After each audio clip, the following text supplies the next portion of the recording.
Good evening to all my friends. Today we are discussing about the neurological assessment tool, जिसमें कि आपके बहुत सारे न्यूरोलॉजिकल यानी कि आपके नर्वस सिस्टम से संबंधित टेस्ट आते हैं। मैं अभिषेक शर्मा आपका हार्दिक स्वागत करता हूं यूट्यूब चैनल पर, Bajirao nursing academy YouTube channel पर।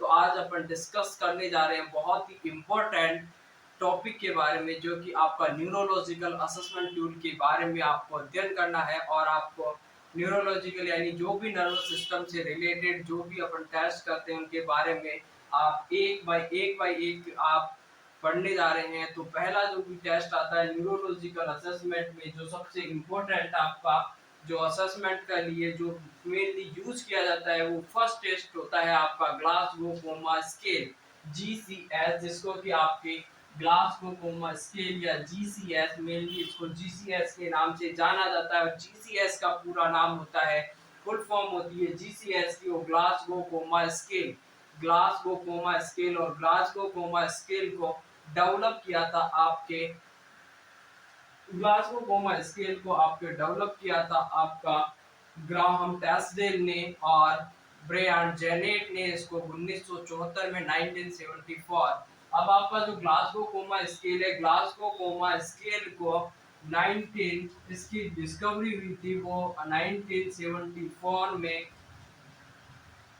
1974 में इसकी डिस्कवरी की गई थी। और ग्राहम इसकी डिस्कवरी की थी ग्राहम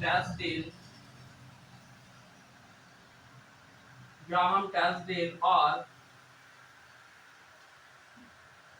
ग्राहम टैस्डेल ने और इसका ब्रायन जेनेट ने मिलकर के 1974 में 1974 में इसकी डिस्कवरी की थी। ब्रायन जेनेट एंड ग्राहम टैस्डेल ने 1974 में इसकी डिस्कवरी की थी। अब ग्लासगो कोमा स्केल होता है वो आपका मेनली जो न्यूरोलॉजिकल असेसमेंट के लिए किया जाने वाला एक इम्पोर्टेंट टेस्ट होता है, जो कि आपका लेवल ऑफ कॉन्शियसनेस को जांचने के काम आता है, या लेवल ऑफ कॉन्शियसनेस के बारे में पता लगाने के लिए जो मेनली आपका टेस्ट किया जाता है, वो ग्लासगो कोमा स्केल के नाम से एक टेस्ट है जो किया जाएगा आपका, जिसमें आपके ब्रेन के फंक्शंस को, जो न्यूरोलॉजिकल फंक्शंस डिस्टरबेंसेस हैं, उनका पता लगाने के लिए, न्यूरोलॉजिकल असेसमेंट करने के लिए, या आपका लेवल ऑफ कॉन्शियस का टेस्ट करने के लिए या उसकी जांच करने के लिए जो टेस्ट किया जाता है, उसे ग्लासगो कोमा स्केल के नाम से जाना जाता है। और ग्लासगो कोमा स्केल इसका नाम इसलिए रखा गया क्योंकि ये ग्लासगो यूनिवर्सिटी ऑफ स्कॉटलैंड, ये जो टेस्ट आपका इन्वेंटेड किया था या डिस्कवरी करी थी ग्राहम टैस्डेल और ब्रायन जेनेट ने, वो स्कॉटलैंड की एक यूनिवर्सिटी है, ग्लासगो यूनिवर्सिटी ऑफ स्कॉटलैंड में इसको सर्वप्रथम खोजा गया था। तो उसी के नाम पर इसका नामकरण कर दिया गया है। तो ग्लासगो कोमा स्केल को ग्लासगो यूनिवर्सिटी ऑफ स्कॉटलैंड में सबसे पहले इसकी डिस्कवरी की, तो उसी के नाम पर इसका नामकरण कर दिया गया। अब ग्लासगो कोमा स्केल होता है, ग्लासगो कोमा स्केल में जो मैक्सिमम स्कोर होता है वो 15 होता है, 15 होता है वो मैक्सिमम स्कोर होगा, वो 15 होगा। और जो मिनिमम स्कोर होगा ग्लासगो कोमा स्केल का, मिनिमम स्कोर आपका 3 स्कोर होता है। जबकि आपका जो अबकार स्कोर होता है उसका मैक्सिमम स्कोर 10 होता है और मिनिमम स्कोर उसका 0 होता है, लेकिन इसमें मिनिमम स्कोर 0 नहीं होता है कभी भी। मैं मिनिमम स्कोर हमेशा इसका 3 से कम होगा, 3 से कम नहीं होगा, कम से कम इसका मिनिमम स्कोर इसमें 3 रहेगा। मैक्सिमम स्कोर आप 15 तक दे सकते हैं। अब इसमें मार्किंग डिवाइडेड होती है, तो अगर पूछा जाए कि मैक्सिमम स्कोर कितना होता है, तो मैक्सिमम स्कोर इसका 15 होता है। जबकि मैक्सिमम मार्किंग की बात करूं, या एक एक इसमें 3 कंपोनेंट होते हैं, तो आप सबसे ज्यादा मैक्सिमम मार्क किसमें दे सकते हैं, तो मैक्सिमम मार्क इसमें, मैक्सिमम स्कोर की बात करूं तो 15 होगा। मैक्सिमम मार्क की अगर मैं बात करूं कि आप कितने मार्क दे सकते हैं इसमें, तो मैक्सिमम आप 6 मार्क दे सकते हैं। और मिनिमम में मार्क की बात करूं कि मिनिमम मार्क आप कितने दे सकते हैं, तो मिनिमम मार्क इसमें एक मिनिमम मार्क होगा। यानी कि जो मैक्सिमम स्कोर होता है ग्लासगो कोमा स्केल का वो 15 होता है, मिनिमम स्कोर होता है वो 3 होता है एंड मैक्सिमम मार्क इसमें आप 6 तक दे सकते हैं, यानी 6 तक आप मैक्सिमम मार्किंग कर सकते हैं। और मिनिमम मार्किंग होती है ग्लासगो कोमा स्केल की, वो कम से कम 1 नंबर तो आपको देना ही होता है। अब इसमें 3 कंपोनेंट आते हैं और 3 कंपोनेंट को आपने सभी ने ईवीएम का नाम तो सुना ही होगा, इलेक्ट्रॉनिक वोटिंग मशीन, सबने आपने वोट डाला ही होगा। आप 18 साल से ऊपर के हैं, आपको अपना वोट डालने का अधिकार है, तो आपने सबका इसका इस्तेमाल किया होगा। तो देखिए अब आप ईवीएम से ही इसका कंपोनेंट को याद रख सकते हैं। ईवीएम और ई का मतलब होता है आपका आई रेस्पॉन्स, आपका पर्सन का पेशेंट का आई रेस्पॉन्स कैसा है। दूसरा नंबर पे वी, और वी का आता है वर्बल रेस्पॉन्स कि पेशेंट का वर्बल रेस्पॉन्स कैसा है, वो वर्बली कैसे रेस्पॉन्ड कर रहा है। और एम का मतलब होता है पर्सन का या पेशेंट का motor response, motor response, motor response patient का, कि पेशेंट का मोटर रेस्पॉन्स कैसा है। Motor response, motor response. और आपका तीसरे नंबर पे फर्स्ट पे आता है आपका ईवीएम से आपको याद रखना है E for I, I response, दूसरा वी फॉर वर्बल रेस्पॉन्स और तीसरे पे आता है एम, तो एम फॉर मोटर रेस्पॉन्स। अब ये तीनों आपको असेसमेंट करना है। इसमें मैक्सिमम मार्किंग अगर मैं बात करूं तो आई रेस्पॉन्स में आप मैक्सिमम मार्क दे सकते हैं 4 नंबर और मिनिमम मार्क देना है आपको 1। तो आपको अगर इधर मिनिमम टू मैक्सिमम तो इसमें मिनिमम 1 दे सकते हैं, मैक्सिमम आप 4 मार्किंग तक दे सकते हो। वर्बल रेस्पॉन्स में आप मिनिमम 1 नंबर दे सकते हैं और मैक्सिमम मार्क आप 5 तक दे सकते हो। जबकि आपका मोटर रेस्पॉन्स होता है, मोटर रेस्पॉन्स में आप मिनिमम मार्किंग 1 नंबर तक और मैक्सिमम मार्क आप 6 नंबर तक दे सकते हैं। और इसका टोटल स्कोर अब 6 + 5 9 + 6 इज इक्वल टू टोटल इसका जो स्कोर हो गया वो 15, 15 मार्क या 15 स्कोर हो गया ये टोटल। तो टोटल स्कोर हो गया,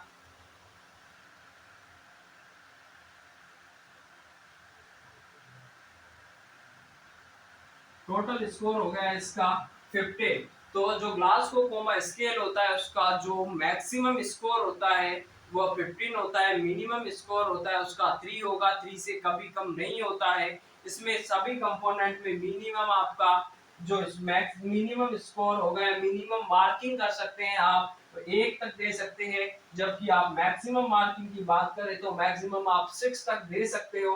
आई रेस्पॉन्स में आपको मैक्सिमम 4 तक देना है, वर्बल रेस्पॉन्स में 5 तक जा सकते हो और मोटर रेस्पॉन्स में आप 6 मार्क तक मार्किंग कर सकते हो। अब इसके 3 कंपोनेंट्स होते हैं, 3 कंपोनेंट्स को आइए देखते हैं। तो फर्स्ट होता है, जो फर्स्ट होगा और फर्स्ट आपका आता है कि आई रेस्पॉन्स। आई का रेस्पॉन्स क्या है, अगर कोई पर्सन एक्सीडेंट के बाद या कोई भी पर्सन आपका इमरजेंसी में आता है तो सबसे पहले उसकी आपको आई का रेस्पॉन्स देखना है।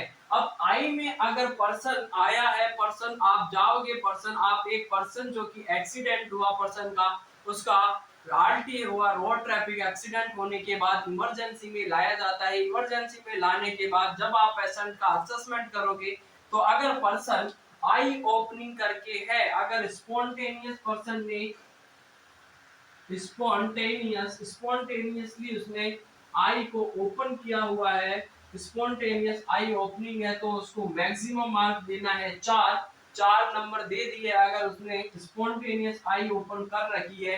लेकिन जब आप पर्सन के पास गए, पेशेंट के पास गए, उसने आई ओपनिंग नहीं कर रखी थी, लेकिन जैसे ही आपने उसको उसके नाम से आवाज लगाई, जैसे राम श्याम मोहन के नाम से उसका जो भी नाम था पर्सन का, गोलगप्पा या रसगुल्ला, उसके नाम से आपने उसको आवाज दिया और अगर पर्सन ने आई ओपनिंग कर दी है, यानी कि वो साउंड के प्रति अगर आई ओपनिंग कर रहा है तो साउंड स्टिमुलेशन, अगर साउंड स्टिमुलेशन से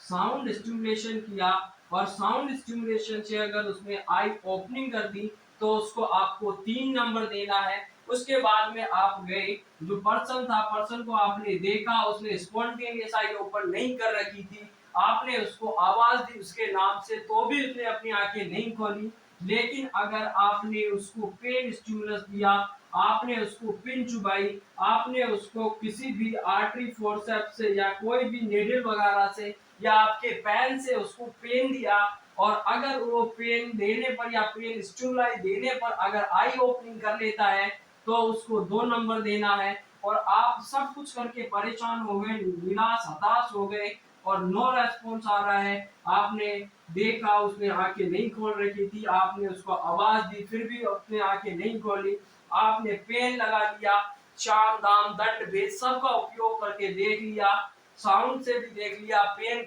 लगाकर उसको पेन स्टिमुलाई देकर देख लिया, पूरी तरीके से आप फेल हो गए उसकी आंखें खुलाने में, तो आपको नंबर देना है, 1 नंबर देना है। तो ये आपका मैक्सिमम स्कोर हो गया, मैक्सिमम आपने मार्क दे दिए उसको 4। अगर वो आई ओपनिंग करके है, आपने साउंड के प्रति अगर उसने आई ओपन करी है 3 नंबर देना है, अगर पेन से स्टिमुलाई देने पर उसने आई ओपनिंग करी है तो 2 नंबर देना। अगर कोई रेस्पॉन्ड नहीं करता है, आई क्लोज करके रहता है, तो उसको आपको फिर 1 नंबर देना है। और इसका मैक्सिमम मिनिमम जो मार्क है वो 1 ही है, इसमें 0 नहीं दे सकते हैं आप। तो इसीलिए आप तीनों का जब भी टोटलिंग करते हैं तो मिनिमम मार्क में आपका 3 आता है और मैक्सिमम मार्क में टोटलिंग करने पर आप 15 तक इसको दे सकते हैं। दूसरे नंबर पे आता है आपका वर्बल रेस्पॉन्स। और वर्बल रेस्पॉन्स में आप मैक्सिमम मार्किंग कर सकते हैं, वो 5 तक जा सकते हैं। मिनिमम मार्किंग आपको यहाँ भी 1 ही देना पड़ेगा, 0 नहीं दे सकते। तो अब देखिए, अगर आपका पर्सन कोई भी इमरजेंसी में आता है, आप उसका न्यूरोलॉजिकल असेसमेंट करने के लिए जाते हैं और उसके बाद में अगर पर्सन है वो ओरिएंटेड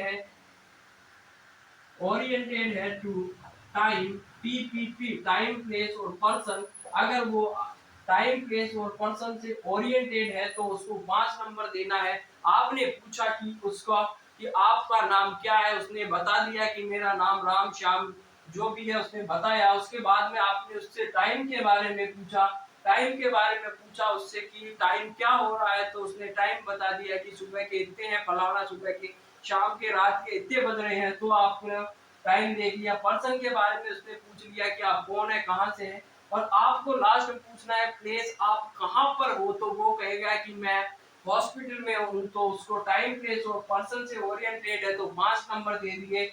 उसके बाद में अगर वो कंफ्यूज कन्वर्सेशन कर रहा है, कंफ्यूज कन्वर्सेशन है, कंफ्यूज कन्वर्सेशन, अगर वो कंफ्यूज कन्वर्सेशन करता है कि कभी कहता है मेरा नाम श्याम है, कभी कहता है मेरा नाम राम है, कभी कहता है मैं हॉस्पिटल में हूँ, तो कभी कहता है मैं घर पे हूँ, कभी कहता है मैं होटल में हूँ, कभी कहता है मैं ओयो में हूँ, तो अगर इस तरीके से वो बिहेव करता है, बार बार में अपने आंसर को चेंज करता है, कंफ्यूज लग रहा है, तो उसको 4 नंबर देना है। उसके बाद में अगर इनएप्रोप्रिएट वर्डिंग है,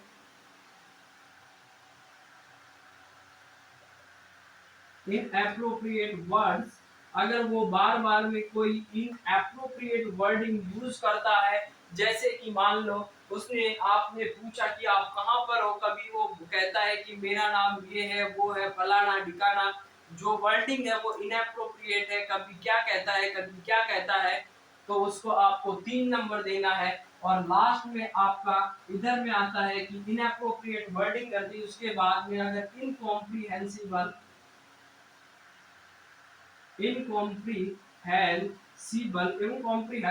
साउंड, केवल आपको मॉर्निंग, इनकॉम्प्रिहेंसिबल साउंड को ही मॉर्निंग कहते हैं। और मॉर्निंग का मतलब होता है कि आपको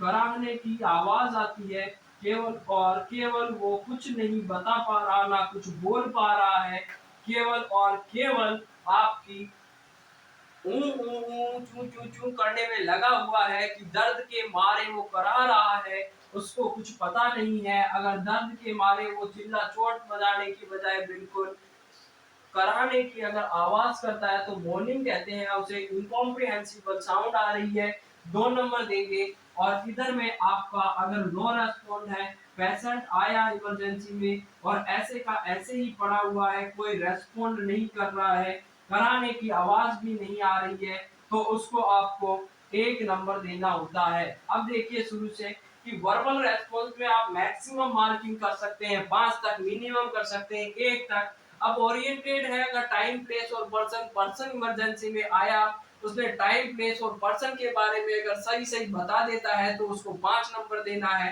अगर वो कंफ्यूज कन्वर्सेशन कर रहा है, कभी क्या, कभी राम श्याम नाम मोहन जपन जो भी यूज करता है, कभी अपना नाम क्या बताता है, कभी क्या बताता है, कभी पर्सन के बारे में, कभी किसी के बारे में, अगर कुछ उल्टा सीधा बता रहा है, कंफ्यूज लग रहा है, तो आपको 4 नंबर देना है। इनएप्रोप्रिएट वर्ड का मतलब है कि कभी वो क्या कहता है, कभी क्या कहता है, कभी वो रो रहा है, कभी हंस रहा है, इनएप्रोप्रिएट वर्डिंग यूज कर रहा है, या इनएप्रोप्रिएट उसके एक्शंस है या उसके रिएक्शंस है, 3 नंबर देना है। इनकॉम्प्रिहेंसिबल साउंड, केवल और केवल उसकी मॉर्निंग साउंड आ रही है, कराने की आवाज आ रही है, तो उसको 2 नंबर देंगे। और अगर पर्सन आया है, कुछ नहीं कर रहा है, जैसे आया था वैसे ही बिल्कुल शून्य पड़ा हुआ है, तो उसको 1 नंबर देंगे। अब इसके बाद में जो लास्ट तीसरे नंबर का कंपोनेंट होता है और तीसरे नंबर पे जो कंपोनेंट आता है वो आता है आपका मोटर रेस्पॉन्स। मोटर रेस्पॉन्स उसका क्या है, मोटर रेस्पॉन्स में आप मैक्सिमम मार्किंग कर सकते हैं 6 तक और मिनिमम मार्किंग वही आपको 1 तक करनी होती है। तो जो लास्ट तीसरा कंपोनेंट होता है वो होता है आपका मोटर रेस्पॉन्स। मोटर रेस्पॉन्स इसमें मैक्सिमम मार्किंग और मैक्सिमम मार्क दे सकते हैं आप 6 और मिनिमम मार्किंग वही आपकी 1 नंबर तक दे सकते हैं, इसमें 0 देना अलाउ नहीं होता है। तो अगर आपका ओबीएस कमांड फॉलो कर रहा है, ओबीएस कमांड अगर फॉलो करता है, ओबीएस कमांड आपने फॉलो की तो उसको 6 नंबर दोगे। जैसे कि मान लो एक कोई पर्सन है, इमरजेंसी में आता है, आप उसका न्यूरोलॉजिकल असेसमेंट कर रहे हैं, उसका लेवल ऑफ कॉन्शियस का पता लगाने के लिए आप उसका ग्लासगो कोमा स्केल करते हैं। और अगर पर्सन से आप कहते हैं कि आपका दाहिना हाथ उठाइए, आपका बायां हाथ उठाइए, राइट एंड लेफ्ट हैंड उठाइए, और पर्सन है उसने आपके कहने के मुताबिक अगर काम कर रहा है, जैसे आपने कहा कि अपनी टंग निकालिए, अगर पर्सन टंग निकालता है, आपने कहा उससे हाथ उठाइए, हाथ उठा दिया, पर्सन से कहा आपका पैर उठाइए, पैर उठा दिया अगर पर्सन ने, तो इस तरीके का अगर आपकी कमांड को फॉलो करता है, जो आपने दिशा निर्देश दिया है उनको अगर फॉलो करता है, तो उसे ओबीएस कमांड अगर फॉलो कर रहा है तो 6 नंबर देने हैं। उसके बाद में अगर आपने उसको पेन किया और पेन को लोकलाइज बताता है, यानी कि अगर लोकलाइज पेन है, लोकलाइज पेन का मतलब होता है कि जो पर्सन इमरजेंसी में आया था उसको आपने पेन स्टिमुलाई दिया और पेन स्टिमुलाई देने पर वो बताता है कि मेरे को यहाँ पर पेन हो रहा है। अगर इस तरीके से मैंने, जैसे ये पर्सन है और ये पर्सन का हाथ है, और अगर मैंने इस पर्सन को या पेशेंट को यहाँ पर पेन स्टिमुलाई दिया, तो वो आपसे अगर कहता है कि मेरे को यहाँ पर पेन हो रहा है, यानी कि लोकलाइज पेन के बारे में बताता है, तो उसको 5 नंबर देना है। और अगर आपने उसको पेन दिया, पेन स्टिमुलाई किया और पेन विथड्रॉल कर लेता है, अगर पेन से वो विथड्रॉल कर लेता है, तो उसको आपको 4 नंबर देना है। इसका मतलब ये होता है कि जैसे ही ये पर्सन था, पर्सन का ये हाथ है, मैंने उसके जैसे ही हाथ में ये पेन चुभाया या कोई निडल चुभाई या उसको पेन स्टिमुलाई दिया, और पेन स्टिमुलाई देने के बाद में पर्सन ने अपने हाथ को वहां से, पहले में क्या कर रहा था लोकलाइज पेन में, तो वो बताएगा कि मेरे को यहाँ पे दर्द हो रहा है, लेकिन जब आपको पेन विथड्रॉल का मतलब होता है कि जब भी आपने उसको पेन स्टिमुलाई दिया, तो पेन स्टिमुलाई देते ही उसने वहां से अपना हाथ था उसको विथड्रॉल कर लिया या उसको वहां से हटा लेता है। तो इस टाइप का जो भी आपका स्टिमुलस है वो पेन विथड्रॉल कहलाएगा, और इसमें आप मार्किंग 4 नंबर देना है। उसके बाद में जो पोजीशन आएगी और पोजीशन में डिकॉर्टिकेट अगर पोस्चर है, डिकॉर्टिकेट पोस्चर है तो उसमें आपको 3 नंबर देना होता है। अब डिकॉर्टिकेट पोस्चर का मतलब होता है कि जो पर्सन इमरजेंसी में आया है वो आपके ऐसे में पर्सन लेटा हुआ है और पर्सन बिल्कुल सुपाइन पोजीशन में लेटा है, लेकिन उसने अपनी जो लोअर एक्सट्रीमिटीज है, जो लेग्स है, लोअर एक्सट्रीमिटीज है, उनका उसने फ्लेक्शन कर रखा है और जो अपर एक्सट्रीमिटीज होती है, अपर एक्सट्रीमिटीज का उसने मीडियल जो चैंड्रल लाइन होती है या मीडियल आपका जो स्टर्नम लाइन होती है या मीडियल लाइन होती है, उसके ऊपर अगर आपको ओवर द चेस्ट आप उसने अगर फ्लेक्शन कर रखा है अपर एक्सट्रीमिटीज का, अगर उसने मीडियल लाइन पर अगर एक्सट्रीमिटीज अपर एक्सट्रीमिटीज का फ्लेक्शन किए हुए हैं तो उसको डिकॉर्टिकेट पोस्चर के नाम से जाना जाता है। ये पर्सन है, पर्सन आया इमरजेंसी में, आपने देखा कि उसने सुपाइन पोजीशन में लेटा हुआ था और उसने अपनी जो लोअर एक्सट्रीमिटीज थी, लेग्स थे, उनको फ्लेक्स उसको आपको एक्सटेंशन किया हुआ है और जो अपर एक्सट्रीमिटीज थी जिसमें कि आपके हैंड्स होंगे उसको उसने चेस्ट के ऊपर इनका फ्लेक्शन किया हुआ है। ऐसे अगर कोई पर्सन आपको देखने को इस पोजीशन में पर्सन देखने को मिलता है तो उसे कहते हैं उसका डिकॉर्टिकेट पोस्चर। और डिकॉर्टिकेट पोस्चर में आपको उसको 3 नंबर देना होता है। और डिकॉर्टिकेट पोस्चर होती है वो कहां पर इंजरी होने की वजह से होती है तो बताइए। तो डिकॉर्टिकेट पोस्चर में जब बनता है जब आपकी सेरिब्रल सेरिब्रल कॉर्टेक्स में अगर इंजरी हो जाती है, सेरिब्रल कॉर्टेक्स में अगर इंजरी होती है तो उसकी वजह से पोस्चर बनेगा और डिकॉर्टिकेट पोस्चर कहलाएगा। अगर सेरिब्रल कॉर्टेक्स में इंजरी हुई है तो उसकी वजह से डिकॉर्टिकेट पोस्चर बनता है, 3 नंबर देंगे। इसके बाद में आता है आपका डिसेरिब्रेट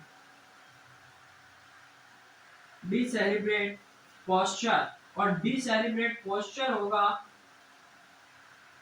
डिसेरिब्रेट पोस्चर में 2 नंबर देना होता है। अब डिसेरिब्रेट पोस्चर क्या होता है तो डिसेरिब्रेट पोस्चर का मतलब होता है कि ये पेशेंट है, पेशेंट सुपाइन पोजीशन में लेटा हुआ है, उसने अपनी लोअर एक्सट्रीमिटीज का एक्सटेंशन किया हुआ है, तो उसके साथ साथ लोअर एक्सट्रीमिटीज के साथ साथ अगर उसने अपर एक्सट्रीमिटीज का भी एक्सटेंशन किया हुआ है और अगर अपर एक्सट्रीमिटीज का भी आपका साइडली अगर ऐसे में अगर कोई पर्सन आपको लेटा हुआ दिखता है जिसने कि आपकी अपर एक्सट्रीमिटीज का भी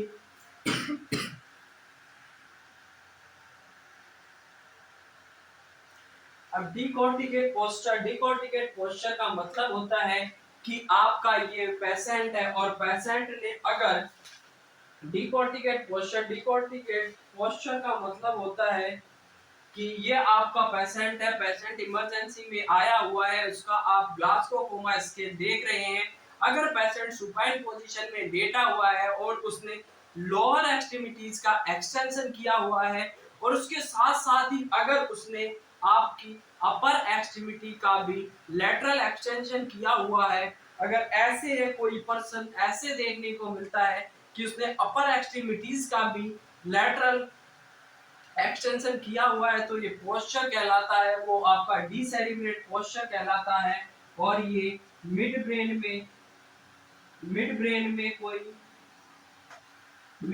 या फिर आपका ब्रेन स्टेम, मिड ब्रेन या फिर ब्रेन स्टेम में इंजरी होती है तो उसको बताता है कि पर्सन को मिड ब्रेन या आपकी मिड ब्रेन और ब्रेन स्टेम में इंजरी है तो डिसेरिब्रेट पोस्चर करेगा और उसको आपको 2 नंबर देना है। और अगर पेशेंट फ्लैशिड पड़ा हुआ है, किसी तरीके का कोई मूवमेंट नहीं है, बिल्कुल फ्लैशिड या पैरालिसिस, फ्लैशिड कोई पैरालाइज्ड के नाम से जाना जाता है, और अगर पर्सन में किसी तरीके का कोई मूवमेंट नहीं है तो उसको आपको 1 नंबर देना होता है। तो ये जो तीसरा कंपोनेंट था मोटर रेस्पॉन्स में आप मैक्सिमम मार्किंग 6 तक दे सकते हैं, मिनिमम मार्किंग इसमें 1 तक दे सकते हैं।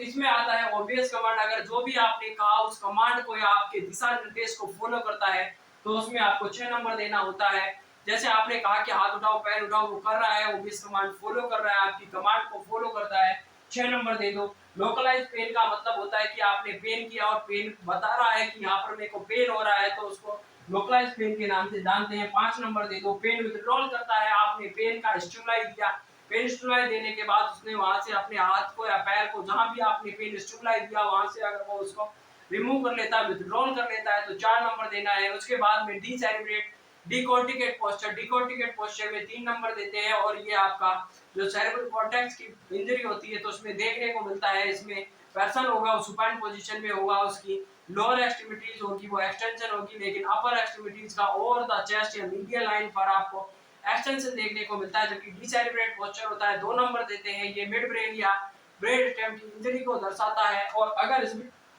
डिसेरेब्रेट पोस्चर होगा तो उसमें लोअर एक्सट्रीमिटीज और अपर एक्सट्रीमिटीज दोनों का ही आपको एक्सटेंशन देखने को मिलेगा, तो उसको डिकॉर्टिकेट पोस्चर डिसेरेब्रेट पोस्चर कहते हैं। फ्लैसिड पैरालिसिस है या फ्लैसिड पड़ा हुआ है, कोई रेस्पॉन्स नहीं कर रहा है, कोई मूवमेंट नहीं है, तो 1 नंबर देना है।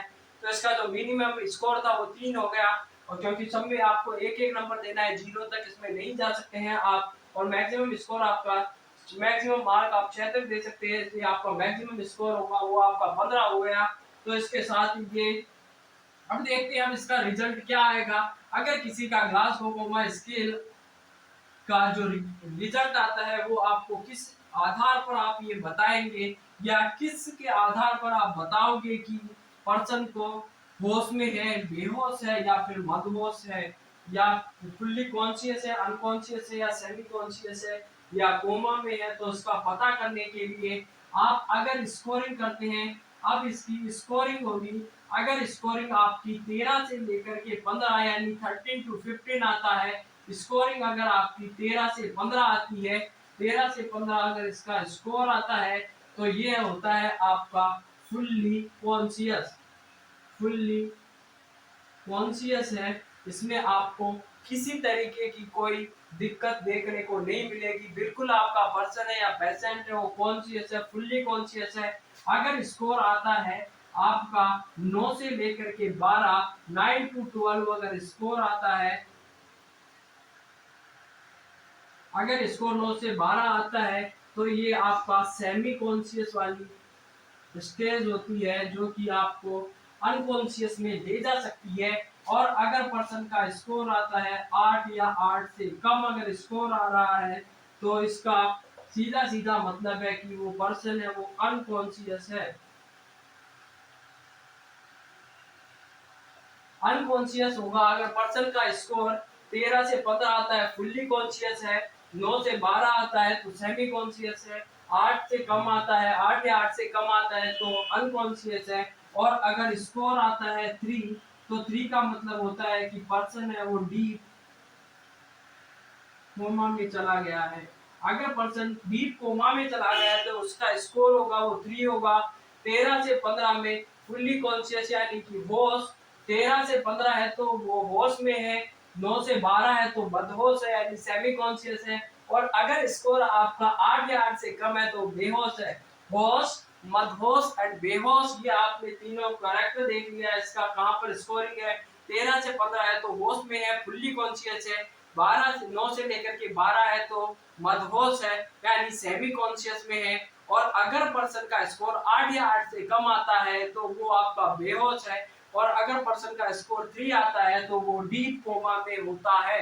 तो ये आपने आज देखा है कि ग्लासगो कोमा स्केल, और ग्लासगो कोमा स्केल होता है बहुत ही इंपॉर्टेंट है, बार बार इसकी एग्जाम में इससे क्वेश्चन आते हैं, कि बार बार में यहाँ से एग्जाम में क्वेश्चन उठाया जाता है। अब इसमें एग्जाम में क्वेश्चन देगा कि कोई भी पर्सन होगा उसका आपको स्कोरिंग दे देगा कि उसमें रेस्पॉन्स कर रहा है, आपका आई ओपनिंग से रेस्पॉन्ड कर रहा है, ओबीएस कमांड फॉलो कर रहा है, पेन देखिए शुरू में बोलेगा कि आपका स्पॉन्टेनियस आई ओपनिंग है, 4 नंबर दे दिया आपने, कह रहा है कि आप ओबीएस कमांड फॉलो कर रहा है, 6 नंबर दे दिए, टाइम और टाइम प्लेस और पर्सन के बारे में ओरिएंटेड है, आपने नंबर दे दिए उसको कितने 5, तो टोटल आपका 15 हो गया। लेकिन अगर इसके कंपोनेंट्स में से कैसे भी घुमाकर अगर क्वेश्चन अराइज करता है तो आपको टोटल स्कोर दे करके उसका टोटल स्कोर पूछता है, तो वो बताना होता है। अगर आपका पर्सन 8 या 8 से कम आता है, अब इफ द पर्सन का स्कोर 8 या 8 से कम आता है जीसीएस स्कोर, तो उसको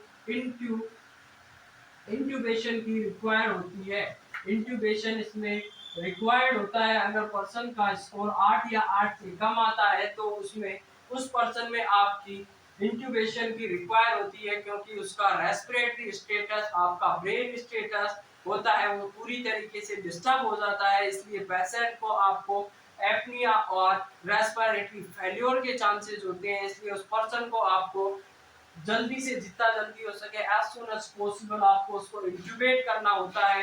तो इसी आज के लिए इतना ही। आपने बहुत ही इम्पोर्टेंट क्वेश्चन ये आपने बहुत ही इम्पोर्टेंट सेशन आज अपने डील किया है कि जहां तेरी याद ना आए वो तन्हाई किस काम की, जो बिगड़े रिश्ते ना बना दे वो खुदाई किस काम की। बेशक हमें जाना है अपनी मंजिल तक, पर जहां से अपने ना दिखाई दे वो ऊंचाई किस काम की। तो लगे रहिए, आप अपनी कंटिन्यूस मेहनत को जारी रखिए। कि मिलना ना मिलना ये किस्मत की बात है, लेकिन हम प्रयास ही नहीं करें या मेहनत ही नहीं करें ये तो गलत बात है। इसलिए आप कंटिन्यूस अपनी मेहनत को जारी रखिए। सफलता एक दिन आपके कदम जरूर चूमेगी, क्योंकि सफलता समय मांगती है। और जिसने सही टाइम पर सही वक्त पर अगर टाइम से संभल गए और समय दे दिया समय को, तो जरूर वो एक दिन कामयाब हो जाता है। कि एक किसी ने खूब कहा है कि दुख की बात यह है कि समय बहुत कम है, लेकिन सुख की बात यह है कि अभी भी समय है, लेकिन समय के पास इतना समय नहीं है कि वो लौट कर आपको समय देगा। इसलिए वक्त ना लगाइए ये निर्धारित करने में कि आपको क्या करना है, वरना वक्त निर्धारित कर देगा कि आपका क्या करना है। इसलिए समय रहते समझ जाइए इसी और अपनी मेहनत को कंटिन्यू बरकरार रखिए। सफलता आपको एक दिन जरूर मिलेगी। जय हिंद, जय भारत। आज के लिए इतना ही। मिलते हैं नए वीडियो में नए नए टॉपिक के साथ। और आप इस चैनल को लाइक शेयर एंड सब्सक्राइब करना ना भूलें। ये आपकी प्राइम और रेस्पॉन्सिबिलिटी है। आप अपना फर्ज अदा करें, हम अपना फर्ज अदा करेंगे।